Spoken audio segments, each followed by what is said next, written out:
నమస్తే, ఇవాల్టి వార్తలకి స్వాగతం. ఎండిపోయిన పంటలకు ఎకరానికి ₹2,500 ఇవ్వాలి. తెలంగాణలో పంటలు ఎండిపోయాయంటే అది కాంగ్రెస్ ప్రభుత్వం చేతకండితనం. కారణం గోదావరి కృష్ణలో నీళ్లు ఉండి వాడుకోలేని తనం. కారణం రాష్ట్ర రైతాంగానికి కేసీఆర్ బీఆర్ఎస్ పార్టీ అండగా ఉంటుందని కేటీఆర్ తెలిపారు. ఎండల వల్ల పంట ఎండిందని ముఖ్యమంత్రి అంటాడు. బోర్ల కింద ఎండిపోతే మాకు బాధ్యత లేదని బాధ్యత రాహిత్యంతో ఇరిగేషన్ మంత్రి మాట్లాడతాడు. మేము రాష్ట్ర ప్రజల తరపున, రాష్ట్ర రైతుల తరపున ముఖ్యమంత్రిని, ప్రభుత్వాన్ని ఒకటే అడుగుతా ఉన్నాం. ఇవాళ పంటలు ఎండినాయంటే దానికి మీ చేతగాంతనం కారణం.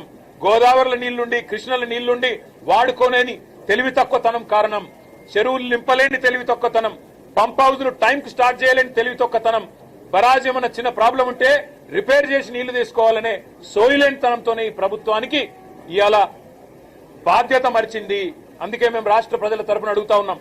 ఎక్కడెక్కడైతే పంట ఎండిపోయిందో ఎకరానికి ₹25,000 చొప్పున వెంటనే ఈ బడ్జెట్ లో డబ్బులు కేటాయించి నష్టపరిహారం రాష్ట్ర ప్రభుత్వమే చెల్లించాలి. రాష్ట్రంలో లక్షలాది ఎకరాల్లో పంట ఏదైతే ఎండుతుందో దానికి ఖచ్చితంగా ఈ ప్రభుత్వం రైతులకు క్షమాపణ చెప్పాలి. ఇలా భూగర్భ జలాలు అడుగంటున్నాయంటే ఖచ్చితంగా దానికి కారణం ఈ ప్రభుత్వమే. చెరువులు నింపకపోవడం, ఇష్టం వచ్చినట్టు చెక్ డ్యాములు నింపకపోవడం, ఇష్టం వచ్చినట్టు ఇసుక తోడుకోవడానికి, కేవలం ఇసుకతో దోపిడీ కాంగ్రెస్ నాయకుల జేబులు నింపడానికి మీరు చేసిన నిర్వాహకం అనే కారణం ఇవాళ గుర్తుపెట్టుకోవాలని కోరుతూ, రాష్ట్ర రైతాంగానికి కేసీఆర్ గారు ఉన్నారు, బీఆర్ఎస్ ఉన్నది. మేము భరోసాను ఇస్తూనే ఉంటాం, మీ తరఫున కొట్లాడుతూనే ఉంటాం. ఎక్కడెక్కడైతే పంటలు ఎండుతున్నాయో ఆయా ప్రాంతాల్లో పర్యటించి రైతుల్లో మనోధైర్యాన్ని నింపడానికి మేము ప్రయత్నం చేస్తూనే ఉంటామని చెప్పి కూడా తెలియజేస్తూ